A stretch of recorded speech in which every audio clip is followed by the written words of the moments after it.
In this section, we will briefly review some commonly used strategies for promoting and protecting rights. They are monitoring states' compliance of human rights obligations. As discussed before, states have the obligation to ensure that people are able to enjoy their rights. Civil society organizations have an important role in ensuring that states comply with their obligations. Monitoring can be of different nature, such as monitoring state action in individual cases of rights violations. Such kind of monitoring helps to keep a watch on the actions taken by different agencies regarding a case, make timely interventions if necessary, disseminate up-to-date information to relevant agencies, and send a message to the state that its actions are being carefully monitored. Next, regular reporting on issues of human rights concern in the country. Such reports provide information about cases of human rights violations occurring in the country. These reports can act as indicators of issues of emerging concern. Next, monitoring a pattern of human rights issues or violations. Such monitoring involves documenting violations of rights faced by specific groups, such as minority groups, or documenting violations of specific rights, such as the right to freedom of expression. It can also include monitoring state actions towards progressive realization of rights, such as the right to health or the right to education. Next, monitoring the progress of the state with regard to its commitment and obligations made to human rights mechanisms. The state has to periodically report before UN mechanisms such as the Human Rights Council and treaty bodies.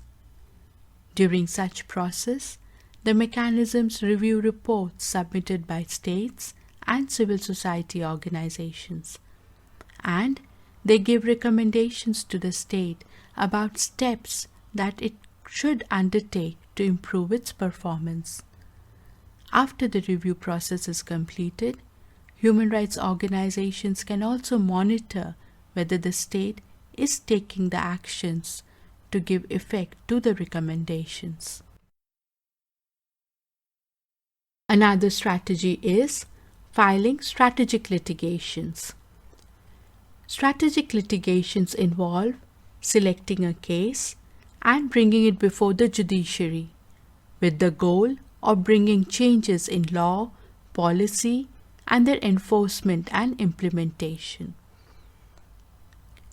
Campaign and advocacy is also another strategy. Advocacy is a process of dialoguing with the decision makers. The purpose of campaigns is to create awareness amongst the public and to mobilize them to apply pressure on the authorities to address the issues that are raised. Campaigns can also focus on the rights of specific victims in order to help them obtain justice as well as immediate relief. Lastly, human rights education.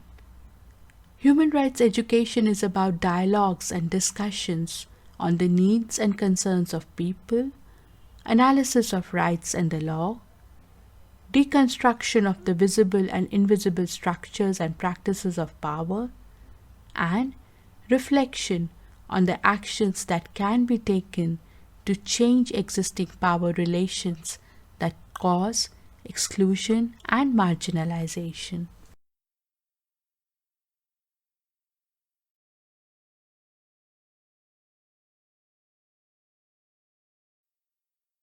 An important point to note is that fact-finding and documentation is basic to all strategies of strengthening, promotion, and protection of rights. Information is essential, and before planning any action, efforts should be made to gather complete, accurate, credible, and unbiased information about a situation or an event. Documentation refers to the recording of facts about a situation or about recent events. It may be about recording the proceedings of a conference or event, doing a needs assessment with a target group before initiating a program, collecting facts before initiating a campaign on an issue, or recording information about a specific case. In this lesson, you learned how to conduct a human rights assessment in steps, when to cite international human rights law, and some commonly used strategies for promoting and protecting rights.